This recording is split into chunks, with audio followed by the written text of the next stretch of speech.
Hello, this is Rupert Reads. Today we are going to continue reading The Adventures of Buster Bear by Thornton W. Burgess. Chapter 4, Little Joe Otter supplies Buster Bear with a breakfast. Getting even just for spite doesn't always pay. Fact is, it is very apt to work the other way. That is just how it came about that Little Joe Otter furnished Buster Bear with the best breakfast he had had for a long time. He didn't mean to do it. Oh my, no. The truth is, he thought all the time that he was preventing Buster Bear from getting a breakfast. You see, he wasn't well enough acquainted with Buster Bear to know that Buster is quite as smart as he is, and perhaps a little bit smarter. Spite and selfishness were at the bottom of it. You see, Little Joe and Billy Mink had had all the fishing in the Laughing Brook to themselves so long that they thought no one else had any right to fish there. To be sure, Bobby Coon caught a few little fish there, but they didn't mind Bobby.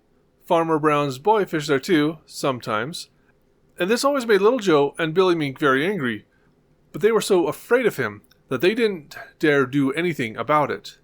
But when they discovered that Buster Bear was a fisherman, they made up their minds that something had to be done. At least, Little Joe did. "He'll try it again tomorrow morning," said Little Joe. "I'll keep watch, and as soon as I see him coming, I'll drive out all the fish, just as I did today. I guess that'll teach him to keep our fish alone." So the next morning, Little Joe hid, before daylight, close by the little pool where Buster Bear had given him such a fright. Sure enough, just as the jolly sunbeams began to creep through the green forest, he saw Buster Bear coming straight over to the little pool. Little Joe slipped into the water and chased all the fish out of the little pool, and stirred up the mud on the bottom so that the water was so muddy that the bottom couldn't be seen at all. Then he hurried down to the next little pool and did the same thing. Now, Buster Bear is very smart.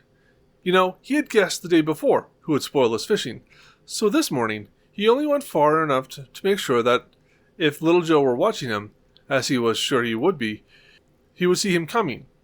Then, instead of keeping on to the little pool, he hurried to a place way down the Laughing Brook, where the water was very shallow, hardly over his feet. And there he sat chuckling to himself. Things happened just as he expected.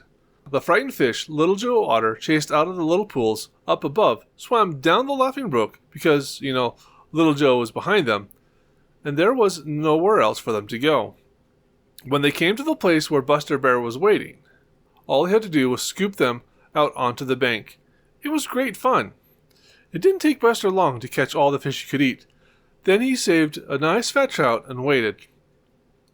By and by, along came Little Joe Otter, chuckling to think of how he had spoiled Buster Bear's fishing.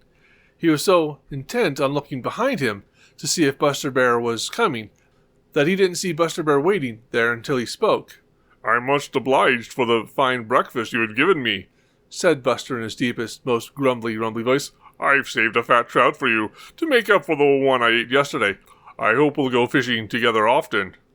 And then he went off, laughing fit to kill himself. Little Joe couldn't find a word to say.